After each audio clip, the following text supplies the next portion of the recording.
Welcome to Paint a Beautiful Picture. This is episode number 128.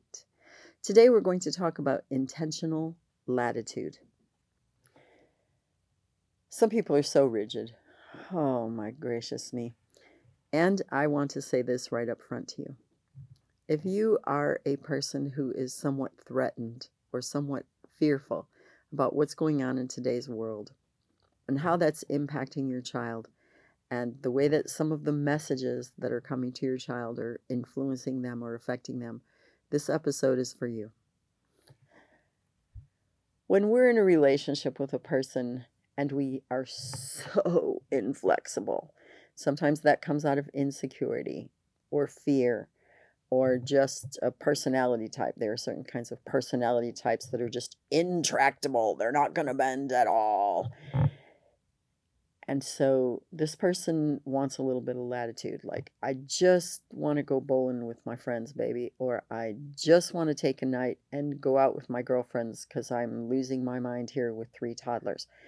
And the other person's like, nope, I don't want to do that. I'm not dealing with these kids and we can't afford a babysitter. Or, sweetheart, I really need you to stay home because it's been a really hard week. And I know you had a hard week at the office, but I don't want you going bowling with your buddies. Just won't give any latitude whatsoever. Yeah, that's going to lead to a lot of trouble. And let me tell you, you do that with your children, it's going to lead to big trouble in the future. So you have to make up your mind. You have to decide ahead of time, very intentionally, that you're going to give latitude to the people that you love. What in the world does this mean? You don't see the world the way your mate sees the world. And I promise you with my whole heart, your kids don't see the world the way that you see the world.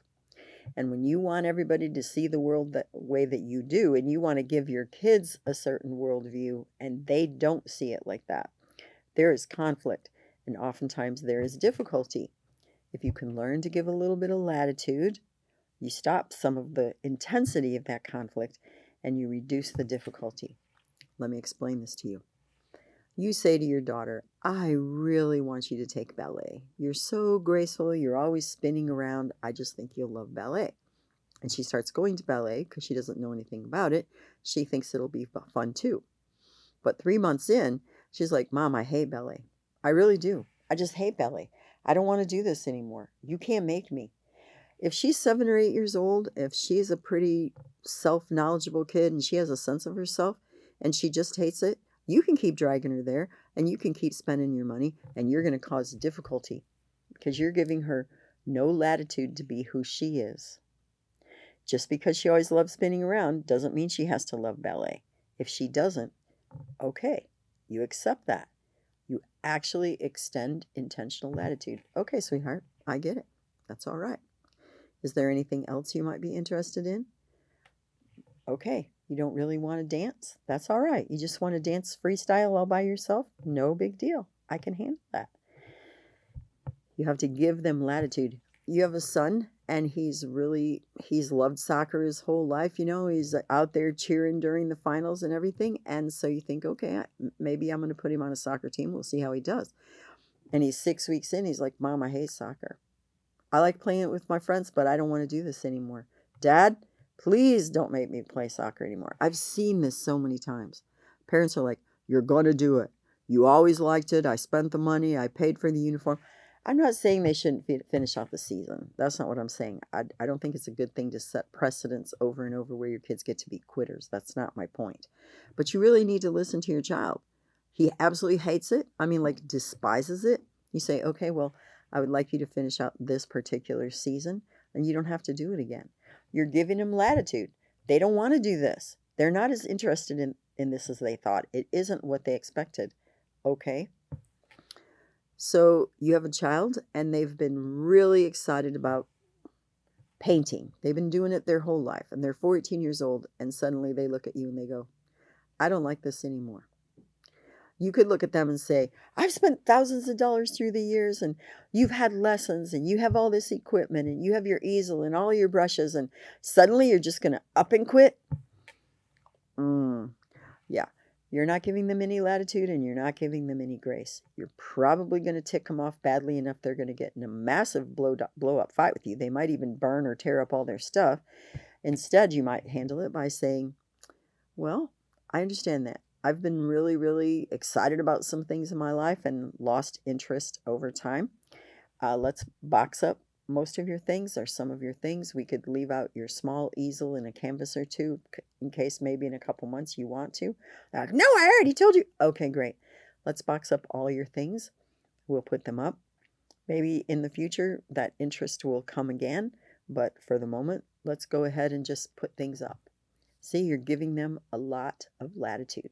And you have to intentionally do this because there will be things that will come against your sense of what's right or what's good or how you want it to go. And you must intentionally give them this latitude.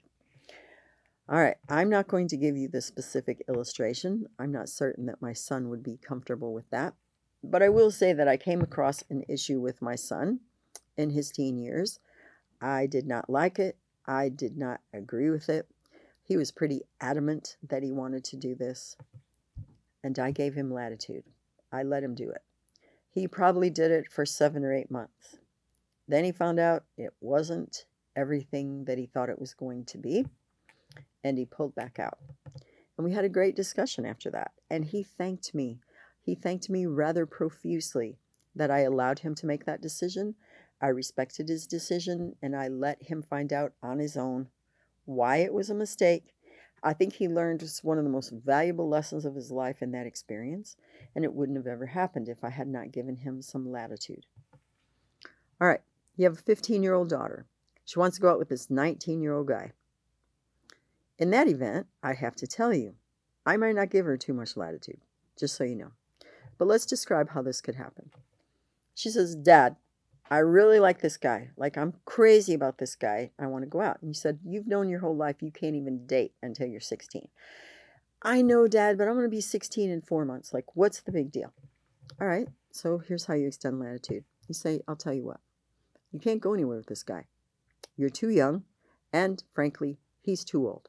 So he could come over. He can come over on Saturday. We'll have a cookout. We'll play frisbee in the backyard. We'll grill some burgers. You can spend time together, but you're going to do it here, at home, with us, where I know exactly what's going on. You can get to know him better. We'll sit down and play Monopoly. We'll play games. We'll hang. But we're going to do this all as a family. You will not be alone with him. I mean, not for one single solitary second. But you can get to know him better. See? That's extending latitude. It's compromise of a sort. I acknowledge that to you. But if she can't even agree to that, if she's really furious and wants to pitch a fit, you know what? Let her pitch it. Really. Because you're protecting her. We do understand the disparity between a 15-year-old girl and a 19-year-old guy. And honestly, I knew a family, and the girl was actually 14. The guy was actually 21. And their family really put their foot down, and there were a lot of troubles I won't go into. But what I'm talking to you today is that you can actually give some latitude, okay, because maybe you're not comfortable with this guy at all, so you are giving latitude, and you're doing it very intentionally, again, for the well-being of your child. Maybe they really are meant to be together in 3 or 4 or 5 years. It'll be okay. So foster that relationship in a really safe environment. Give some latitude. Let's say your son is 17 years old and he goes, yeah, Dad, I'm going to drop out of school because I'm going to join this rock and roll band, and, I'm just going to go traveling because that's what I want to do. Again, you want to give some latitude, but you're not just going to say, sure, yeah, great, let me buy you a van and you can go off and be a hippie freak and play with this band. Like, no, dude, that's not happening. You're going to finish high school. And so I'll tell you what, you can play in a band. You can use the garage. I'll take every single thing out of it and even put up some soundproofing stuff so y'all can play. You guys can definitely play, but you're not going to take off. You're going to finish high school. And you're not going to do this 5 nights a week because you can't study while you're doing it. So on Friday and Saturday nights, but on Saturday night, not later than 11, because you're still going to get up in the morning on Sunday and go to church with us. Oh, come on, Dad. You got to be kidding me. No, I'm not. You understand the way our household is run. I'm giving you some latitude here. Even use that language with your kids. Help them start to understand what that means. I'm giving you some latitude here. I told you I'm going to empty out the garage. I'm going to put up soundproofing. You can have a band. But there are also parameters of what that's going to look like. And you are going to finish high school. In fact, on your very next report card, if I don't see, and this is your family's expectation, not mine, mine would be a 3.8. Yours might be a 3.0. I don't know. I don't know your kid. If I don't see a 3.0 or a 3.5, then you won't be able to do this anymore on Friday and Saturday nights, because part of the deal is you are going to finish high school and you're going to finish well. This is extending latitude and helping your kids start to understand something about compromise. Everybody doesn't get everything in any relationship. I've never seen one where every single person got every single thing they wanted. That's not the way life works. We all get some of what we want and some of what we wouldn't necessarily want, and we're going to compromise about the terms of how that works. That's latitude. So here are your kids, two of your kids. They're having this big fight because they've been in the same room together for 17 years and 15 years, and they're sick of each other and they're losing their mind, and they're like, Mom, Dad, I can't stand it anymore. Don't make me still be in this room with this person. Like, yeah. They're a slab and I can't breathe. And okay, so let's talk about this and give some latitude. Your room is big enough. We'll put up a rod across the room and a curtain. So you actually have some level of privacy. Perhaps not the level of privacy you wanted, but some level of privacy. And it's your sister's problem what goes on in her side of the room. If it's messy, that's one thing. If she's got junky food in there or her clothes smell really bad, that's another thing, and we'll deal with that. But we'll give you a greater level of privacy. So we'll give you some latitude. We don't have a big enough house, and I can't afford to buy a new one where you have your very own bedroom, but we'll work some things out. And then you tell that younger sibling, listen, at night, you're not sitting there, playing your video game that's like, dee dee dee dee dee dee dee, and your sister's trying to go to sleep because she has a big test tomorrow. Like, lights are off and electronics are off.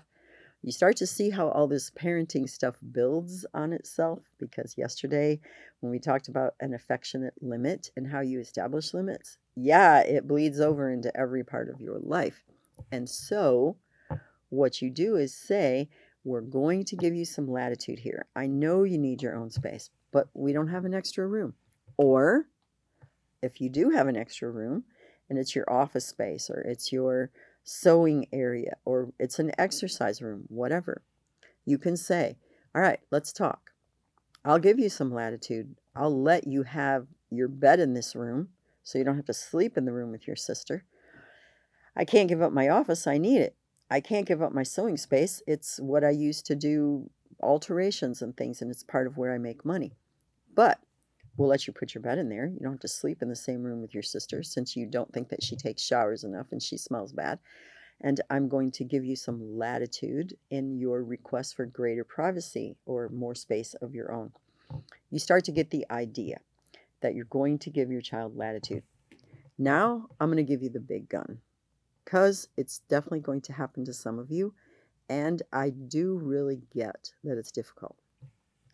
So your son comes home and he's 16 years old and he says, Dad, I'm gay and I'm going out with this guy at my school, and I know how bad you're going to hate this, but I've liked boys my whole life, and so yeah. Or your daughter comes home and she's 15 and she says, I have a girlfriend, I'm lesbian, and I've always liked girls, and that's the way it is.